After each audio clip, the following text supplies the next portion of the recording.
What's up, good people? Mark Holmes here, and as always, I want to say thank you all for watching, commenting, subscribing, and being part of the Joe Boo Sports Report. Without you guys, as well as you ladies, you know that this literally does not work. I hope everybody's had a great hump day. Hope you have gotten over the hump. Man, wow. I was woken this morning in Harrisburg, PA, busted my ass, and then I left at about 3 o'clock in the afternoon with what's usually about a 2 hour and 15-minute ride. But because all hell broke loose, there were, oh my God, apparently traffic was a nightmare um, around the DC Beltway. There was a truck fire that literally burned to the ground on one side of the Beltway. It literally caused, the Beltway is 63 miles around.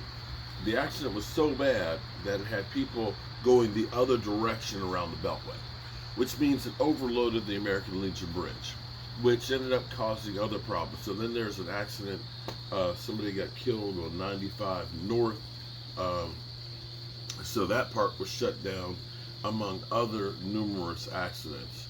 So GPS took me over the hill through the woods to grandma's house out in the middle of nowhere's land to try, to avoid all this traffic. And it took 5 hours to get here.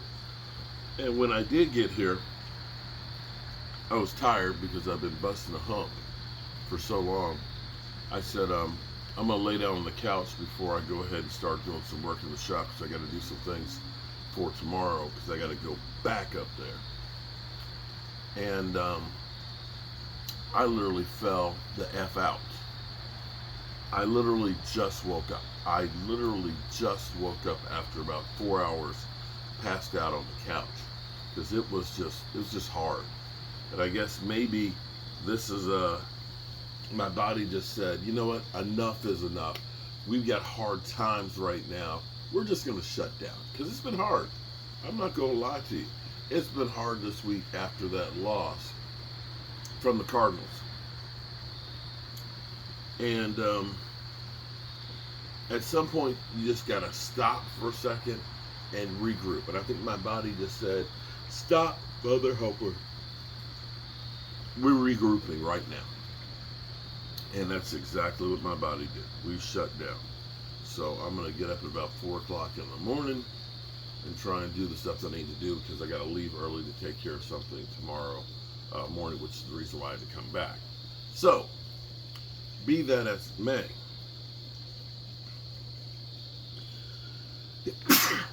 excuse me, I can't believe it's about 50 degrees outside right now. This feels like deep into football season weather. Seems like it was just yesterday, it was week one, and it was like going to be 90 degrees outside, and I was planning on having the game outside, but the weather was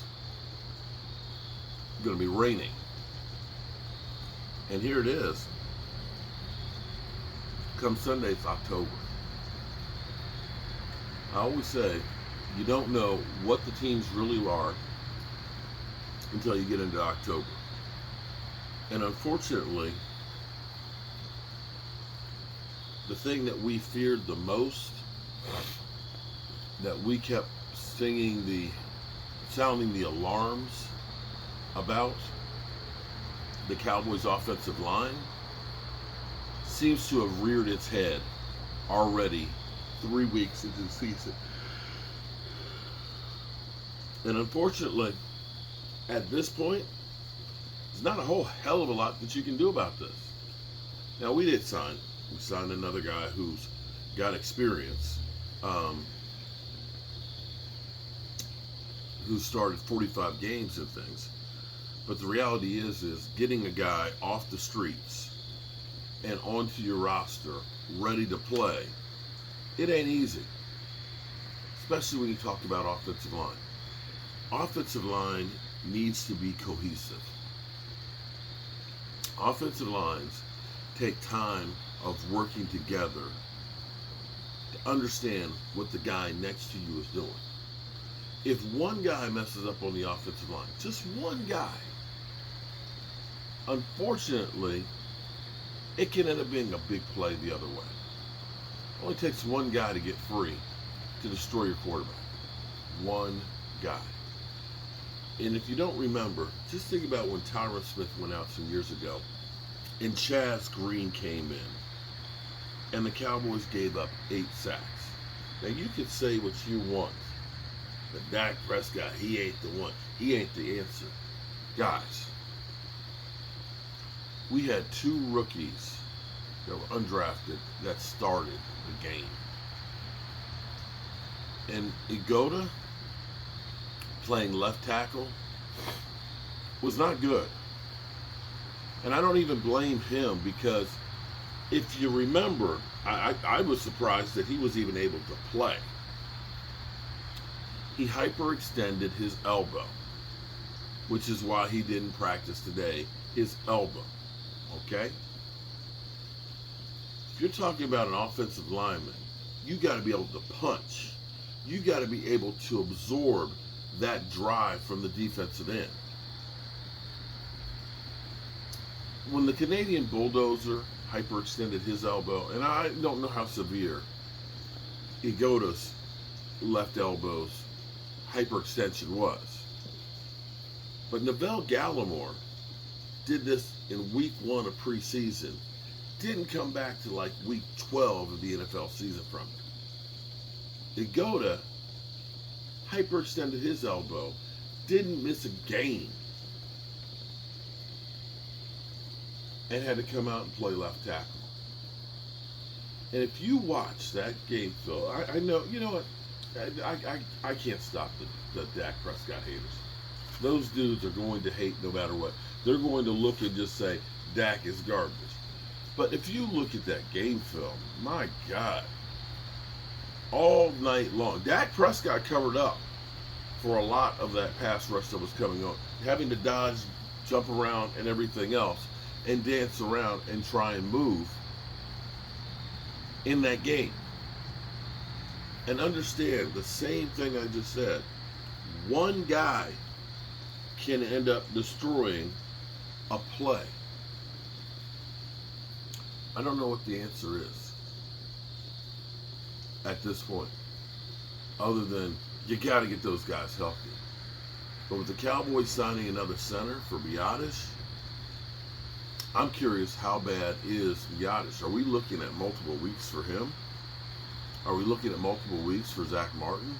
Tyron Smith has not been a guy who's made it past 50% of the season the last several years. Are we looking at him even coming back and playing 50% of the games? The thing that's mystifying to me is watching the game on Sunday and seeing Zach Martin and Tyron Smith on the sidelines standing up the whole game. And I'm sitting here wondering, because Tyron Smith looked like he's standing up because he's mad. Like he wanted to play. Did the Cowboys, because of the way his contract is structured, where basically he's getting $1 million a game, missing that $1 million game check, is like, I want to play? I don't know. But I'd like to know what was going on now. Because if you're too injured to be playing, then your ass should be sitting down with some ice on it to make sure you're saving it for the next game. It's been a rough day. 5 hours of driving, getting trolled by Philly 500, and then seeing the injury report where D-Law, CD, it's maybe that's why.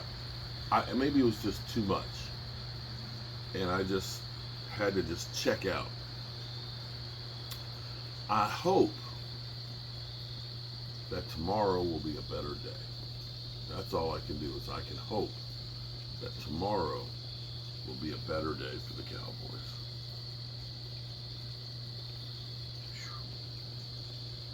Can't believe how fast this weather changed. Went from being hot to I'm freezing my ass off out here. All right, good people. We'll go in here and take a shower, go to bed, and get my ass up early. I appreciate each and every one of you guys. Hopefully, better days are ahead. Remember, good people, tell the people you love them. Because you might not get the chance again. And you never know when you might be driving around the Beltway and your dump truck catches on fire and burns to the ground. I love you guys.